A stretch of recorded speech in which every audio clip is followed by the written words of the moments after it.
Et du coup, il y avait la tromperie, il y avait le fait qu'il était dur avec lui-même, il y avait tout simplement les sorties, les boîtes, l'argent, il y avait aussi tout ce qui est ses cours à lui qui prennent feu, Mhm.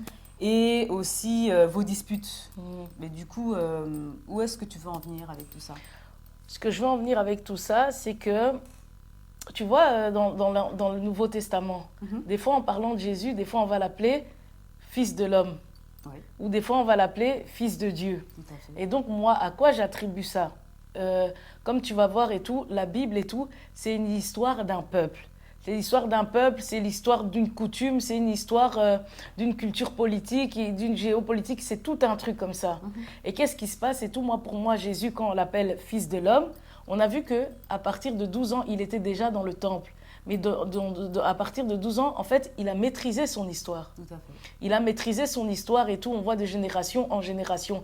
Et en fait, pour moi, quand c'est Fils de l'homme, qu'est-ce que ça représente? Ça représente les bonnes choses, tout comme les mauvaises choses. Tu te rappelles? L'arbre de la connaissance du Du bien bien et et du du mal. mal. Mhm. Et chez moi, par exemple, j'ai parlé de mes souffrances. Mhm. J'ai parlé de mes souffrances et bon, j'ai pas évoqué les bonnes choses, mais voilà, il y a aussi eu des bonnes choses. Mais ici, on se centre sur les souffrances. Et donc ici, pour Jésus, est-ce que tu as une idée, en tant que fils d'homme et de la connaissance du bien et du mal, on a vu que c'était lié Oui. à la famille, aux membres de la famille. Est-ce que tu penses à des choses qui se répètent, en fait, dans la Bible depuis la Genèse? Depuis la Genèse, il y a le meurtre, Mhm, il y a la polygamie, mhm, il y a aussi l'abandon. mhm. Joseph a été abandonné par ses frères. Moïse aussi va être abandonné. Ouais, il va Exactement. être aussi abandonné. Euh, Il y a aussi, en fait, à l'âge de l'enfant, quand ils sont bébés, mhm, ils risquent de mourir. On veut tuer tous les premiers-nés, je l'avais tout à dit fait. aussi. On veut tuer pour les premiers-nés chez Moïse. Oui. Jésus aussi Jésus vivra la même aussi. chose. Mhm. Les moments où, en fait, ils sont exilés, ça va se passer beaucoup de fois en Israël. Oui, les meurtres entre frères et sœurs, Oui. ça se passe aussi souvent et Oui. tout ça. Donc, il y a toute cette répétition que Jésus, en fait, il étudie dès l'âge de 12 ans. Mhm. Et en fait, tu vas voir, à 30 ans, il va devant le Jourdain. Le Jourdain. Et à un moment, il demande en fait à Jean-Baptiste de se faire baptiser. Et Jean-Baptiste va refuser. Mhm. Il lui dit, je ne suis pas digne. Et il lui dit, tu dois le faire.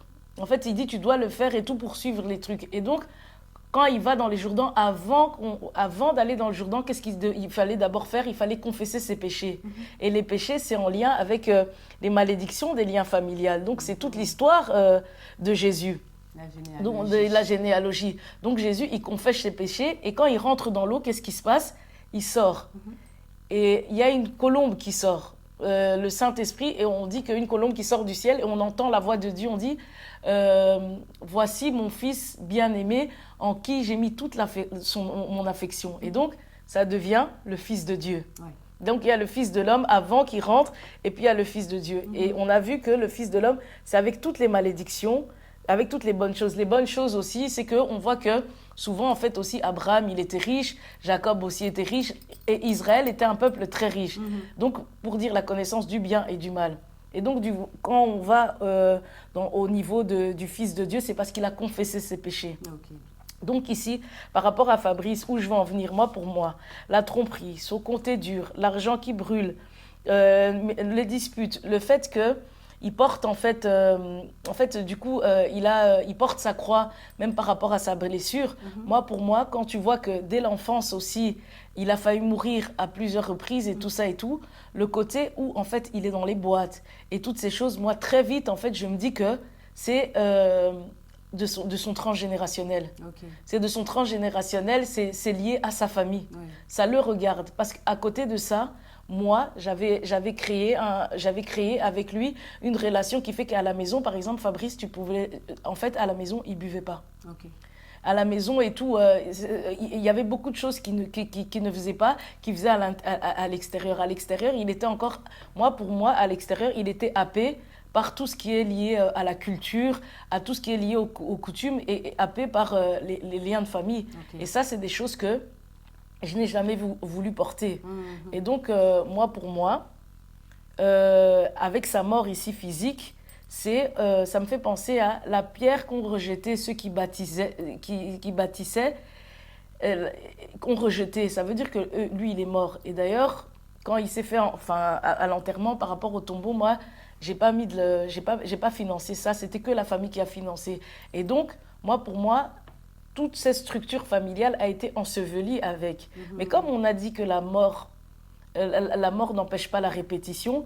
Moi, la pierre qui a été rejetée, moi, j'en fais une pierre angulaire. Je mets des nouveaux fondements et je parle, en fait, pour que, en fait, vu que le sang continue à parler, vu qu'on peut voir que ça répète dans la descendance après, c'est qu'en fait, j'en fais en fait une pierre angulaire dans le sens où je vais donner, en fait, en parlant, c'est comme si je vais faire devenir fils de Dieu. Et que ça se répercute aussi sur mes enfants. Et on parle de Jésus, on l'appelle aussi la pierre angulaire. Et tu sais que là où on l'a, en fait, sa tombe, là où on a acheté sa tombe, le magasin s'appelle en plus Pierre Angulaire. Ah ouais. Ouais. Eh bien. Et oui, le magasin s'appelle Pierre Angulaire et tout ça. Et ce qui m'a aussi peiné, c'est que je me rends compte, on dit que la femme, je lui ferai, au début dans le jardin d'Éden, on dit que Dieu fera une aide semblable à l'homme, qui lui sera une aide son vis-à-vis. Oui. Mais le moment où Fabrice, en fait, il porte et qu'il se néglige, la nuit il dort pas et qu'il est fort tourné vers les autres et qu'il s'oublie au point qu'il veut pas de pitié. Moi, en fait, je faisais que parler. Je faisais que lui parler et tout ça, mais ça n'avait pas d'effet. Tu sais pourquoi? Non. Parce que moi-même, en fait, comment je pouvais être une aide si je portais déjà mes propres liens familiaux? Si moi-même, j'avais mes propres fardeaux, si j'étais centrée sur mon propre poids, mes propres souffrances. J'ai dit que quand je suis au deuil, je me rends compte en fait que je ne suis pas guérie et que je suis qu'un os.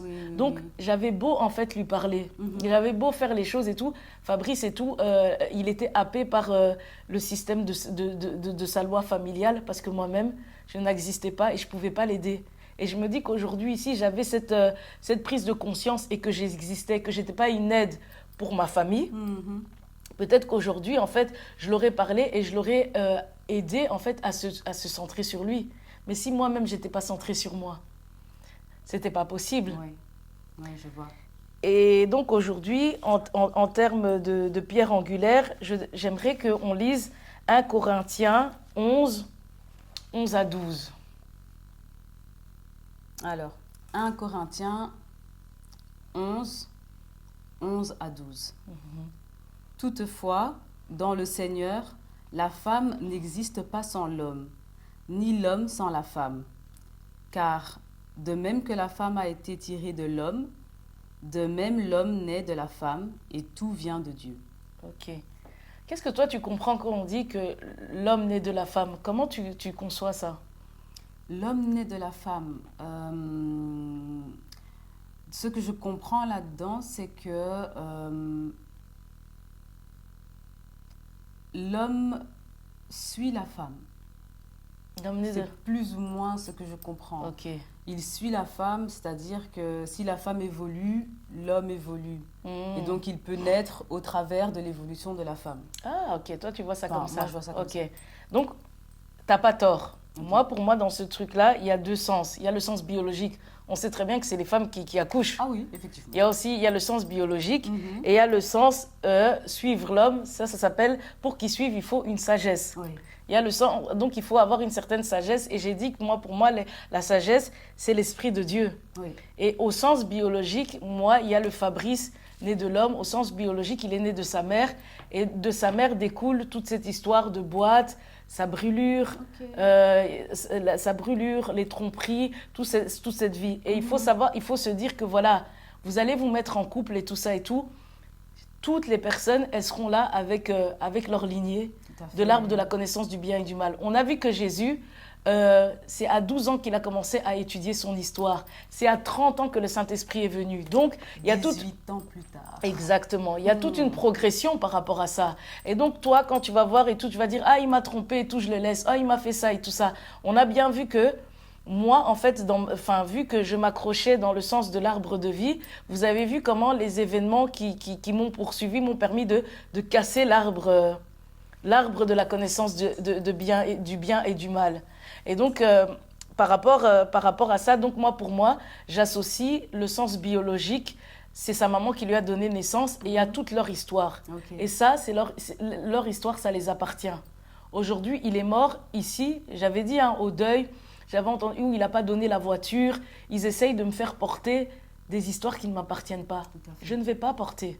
Je ne vais pas porter. Et ici, voilà, c'est aussi une façon de dire et tout, vous ne pouvez pas venir me faire porter. Et dans la vie, il y a des gens comme ça qui vont vous faire porter des histoires. Vous allez rentrer dans le mariage avec des gens qui vous font... Déjà, vous avez votre propre histoire. Si en plus, vous devez porter l'histoire de vos maris, on ne va pas s'en sortir. Exactement. Et donc, des fois, je sens que, tu vois, la famille, elle veut faire porter ça. Et on dirait qu'on veut aussi faire porter à mes enfants. Et tu verras aussi ma mère qui dira « Oui, mais c'est leur sang, tu ne peux pas leur priver et tout, des trucs comme ça et tout. » Oui, je leur prive à partir du moment où il y a des choses qui ne vont pas dans le sens du respect de mes enfants. Tout à fait. Et donc, dans le sens de l'esprit, je t'invite de la sagesse où la femme suit l'homme. Non, où l'homme suit la femme. Oui, Je t'invite à lire Matthieu 1, 15 à 17. Matthieu 1.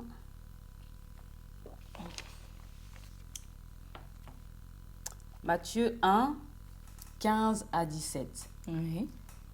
Éliud engendra Éléazar, Éléazar engendra Mathan, Mathan engendra Jacob.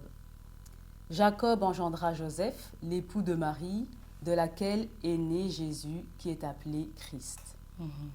Il y a donc en tout 14 générations depuis Abraham jusqu'à David, 14 générations depuis David jusqu'à la déportation à Babylone et 14 générations depuis la déportation à Babylone jusqu'à Christ. Est-ce que tu remarques que quand on parle de la descendance, on parle de la descendance et tout ça, on cite Joseph. Oui. Mais pourtant, on cite Joseph, mais pourtant c'est Marie qui a porté le bébé. Effectivement. Tu trouves pas ça bizarre? Mais déjà, ici, on parle de descendance. On va faire le lien entre le jardin d'Éden.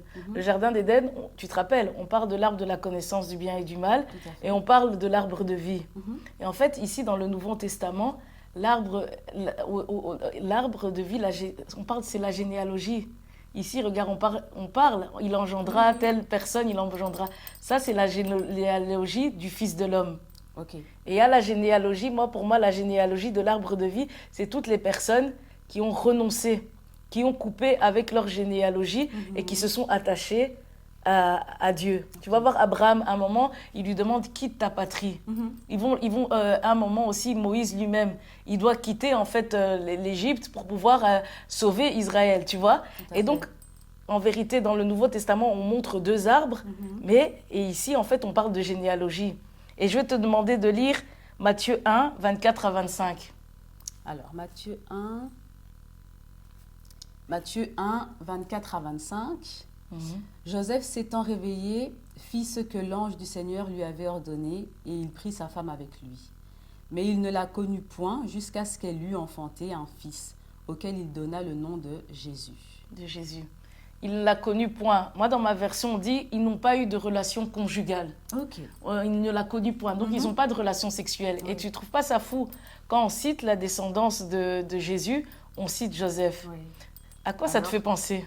Alors qu'il n'y a pas eu de... Alors, il n'y a pas eu de relation sexuelle. Tu vois, il y a le biologique, il y a ce qui est biologique et ce qui est spirituel. Il n'y a pas eu de relation sexuelle, mais ça peut faire penser aussi à quelque chose. À la fécondation in vitro. Oui. Donc, en fait, il y a eu la fécondation in vitro parce qu'on comprend bien que c'est le sang de Joseph qui coule en Jésus. Parce que c'est la descendance de Joseph qu'on lit. Et donc, né du Saint-Esprit, c'est quoi? C'est que, qu'est-ce qu'on dit à Marie? On lui dit, un enfant va naître de toi. Elle dit, mais comment est-ce possible puisque je ne connais point d'homme? Mais elle accepte, elle obéit. Et quand elle obéit, on voit aussi que Joseph, il obéit. Et qu'est-ce qui se passe, en fait? Quand il obéit, on voit qu'il y a une autre histoire qui s'écrit pour Jésus. Parce que quand Adam et Ève ont désobéi, il y a eu le meurtre entre Caïn et Abel. Exactement. Mais ici, c'est Jésus. Quand elle obéit, Joseph aussi, il obéit. Ça veut dire qu'elle casse la descendance de Joseph. Oui. Et donc, c'est comme s'il se rallie à elle par son obéissance. Donc, ça répond au fait que tu dis, oui, quand la femme, elle est bien disposée et tout, le mari suit. Le mari suit. Le mari suit. Donc, elle a cette sagesse, elle suit. Pourquoi? Parce qu'elle obéit à la parole. Exact. Elle obéit elle obéit à la parole. Et donc, on montre que, en fait, c'est comme si Joseph, avec son obéissance, ça casse. Et tu vois que la descendance avec Jésus, il va impacter le monde entier. Tout à fait. Il va impacter le monde entier. Et tout ce qui est relié à son histoire, il va le gérer. Oui. Il va le gérer. Il va revivre plein de choses comme ses ancêtres ont vécu, mais à aucun moment Jésus va tomber. Exactement. À aucun moment, parce qu'une femme a obéi. Et donc, tu comprends qu'en fait, le Nouveau Testament et l'Ancien Testament, il y a les deux arbres, c'est les deux généalogies, la généalogie humaine et la généalogie de ceux qui ont laissé, en fait, leur truc familial, leur lien familial. Tu te rappelles, la fameuse boîte où il y a des règles, tous ces trucs-là, ils ont laissé pour pouvoir écouter la loi de Dieu. Tout à fait. Et donc, tu vois, et c'est toujours deux couples. Et tu vois la différence entre le premier couple qui suit l'arbre de la connaissance du bien et du mal et le deuxième couple qui obéit à Jésus. Et on dit, même on va dire, Marie, tu es bénie entre toutes les femmes. Ouais. Et donc moi aujourd'hui, en libérant la parole, je fais preuve de sagesse. Je sépare les liens nos liens en fait qui sont liés à nos arbres de la connaissance du bien et du mal. Et je nous rejoins ici devant par rapport à ce qui est vivant. Tu as vu jusqu'à présent tout ce qui nous réunissait dans ce qui est vivant, Fabrice et moi. Oui, tout à fait. Et donc voilà, là ici c'est la mort qui nous a séparés, mais il y avait les évolutions. Là où je nie pas, les autres parties. Comme tu dis, tremperie, argent et tout ça et tout ça. Exactement. Je les nie pas. Exactement. Et tu vois aussi, ouais voilà, je ne nie pas tout ça. Mais sinon, dans tout ça, je réussis ma 5e année. Ok. Ouais. Ça, c'est une bonne chose. En plus, je réussis ma 5e. Oui. Donc.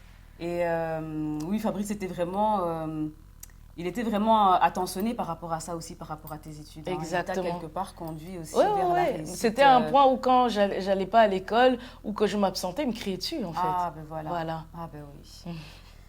Eh bien, ouais, ça c'est superbe. Donc du coup, tu es plus ou moins en début de 6e année du coup. Et qu'est-ce qui se passe? En fait, qu'est-ce qui se passe? C'est que on est chez nous à la maison et à un moment, il y a ma sœur qui surprend ma mère au téléphone avec le frère qui avait quitté le territoire. Okay. Et donc, elle entend qu'il va bientôt venir imminemment. Okay. Et donc, elle vient, en fait, elle m'en informe. Et je pense que sans lui demander son avis, je demande à Fabrice si on peut vivre... avec elle, on peut aller vivre chez lui parce qu'il connaît l'histoire et tout ça. Et comme Fabrice et moi, on se voyait tous les jours, à la base, on envisageait d'aller vivre chez ma tante. Mais je me suis dit, si on va chez ma tante, je ne le verrai plus. Okay. Et donc, j'ai proposé ça à Fabrice, qui avait déjà son autre appartement. Et donc, voilà, il acceptera. Ok. Oui. Ok. Et du coup, il y a le retour de ton frère, mais il y a aussi une de tes sœurs également, que tu ne vois plus depuis plusieurs années. Oui, c'est vrai. On n'a plus de nouvelles. Et en effet, je suis en milieu de 6e à ce moment-là. Et on n'a plus de nouvelles, ça fait maintenant 5 ans. Okay, ça fait maintenant 5 ans. Et puis, on reçoit un coup de fil. On reçoit un coup de fil pour nous dire que oui, là où elle se trouve, voilà, c'est compliqué. Et il faut qu'on y aille. Et donc, en catastrophe, ma mère, ma soeur, on y va sur place et tout ça. Et quand on arrive sur les lieux 5 ans plus tard et tout, en fait, ce qui se passe, c'est qu'elle est délirante, ça va pas. Et en fait, pendant son délire, qu'est-ce qu'elle nous dira sur le tas? Moi, ça fait 5 ans que je ne l'ai pas vue. Et elle nous sort et tout, que plus jeune et tout, elle a subi un inceste, qu'elle a été abusée et tout. Et moi, le choc, je ne l'ai pas vue pendant toutes ces années. Et je la revois et elle me sort un truc tragique comme ça. Exact. Donc, c'est compliqué. Ben oui, c'est compliqué parce que du coup, tu as déjà été spectatrice d'un inceste et ensuite tu apprends qu'une autre de tes sœurs, c'est pareil. Et donc, tu peux littéralement t'imaginer la scène à nouveau et revivre la scène, mais avec quelqu'un d'autre. Ouais, un trauma qui se réveille après. Tout à fait. Ouais. Tout à fait. Et du coup, en introduction, tu as également évoqué un problème de santé mentale par rapport à ton frère. Voilà. Mon frère aussi, il a eu un problème de santé mentale. Ce qui s'est passé, c'est qu'au retour, en fait, au retour de ce frère-là, il y a un moment, ma mère aura une dispute et tout ça. Et donc, à mes frères plus jeunes, elle les tiendra au courant de la situation. Ok. Et il y a certainement un lien de cause à effet parce qu'un jour, en fait, ce frère en question, il vient me trouver et il me pose, ouais, est-ce que c'est vrai tout ça? Ouais. Moi, je me dis, est-ce que c'est vrai tout ça? Oui, parce que lors d'une dispute, du coup, ma mère va les sortir. Ça, il me dit ça. J'ai dit, écoute, je ne vais pas te mentir, c'est une vérité. Et peu de temps après, il fera aussi une crise. Ok. Et moi, en fait, avec toute cette réalité, à un moment, quand je serai en études supérieures, je ferai ma première dépression. Je ferai une dépression parce que la vie, ça commence à devenir trop lourd C'est et vrai. tout. Ça fait Et beaucoup. après, quand on aura notre deuxième enfant, ben, je ferai aussi une dépression postnatale. Je ferai aussi une dépression postnatale, mais là, ça sera très, très gros. C'est vraiment au point où j'entendais des voix et tout ça. Et c'était tellement fort que j'avais des pensées suicidaires où je voulais me sauter par la fenêtre. Et je voulais mettre fin à ma vie. Ouais, ouais, ouais, Et ouais.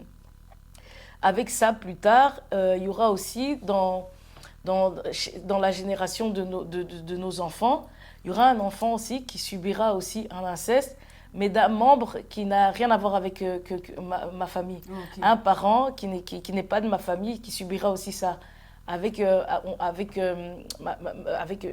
de mes sœurs, on fera les démarches aussi. On fera les démarches à nouveau et tout ça et tout. On va envisager les placements et tout, tu vois? Tu vois toute cette énergie et tout que je porte. Ouais. Donc, Très comment... tôt, hein. Ouais, Parce que là, c'est encore à l'adolescence. exa- Enfin, exactement. plus ou moins proche de l'âge adulte, quoi, on va Voilà. dire. Et pendant tout ce temps-là et tout, moi j'ai tout ce poids-là. Mhm. Et plus tard et tout, je rentre dans mon mariage avec tout ça. C'est ça. Et donc je vois aussi mon mari qui a toutes ces difficultés-là. Je lui parle, mais en fait, je ne suis pas disponible. Parce que toute ma charge, l'aide, elle est tournée vers ma famille. Tout à fait.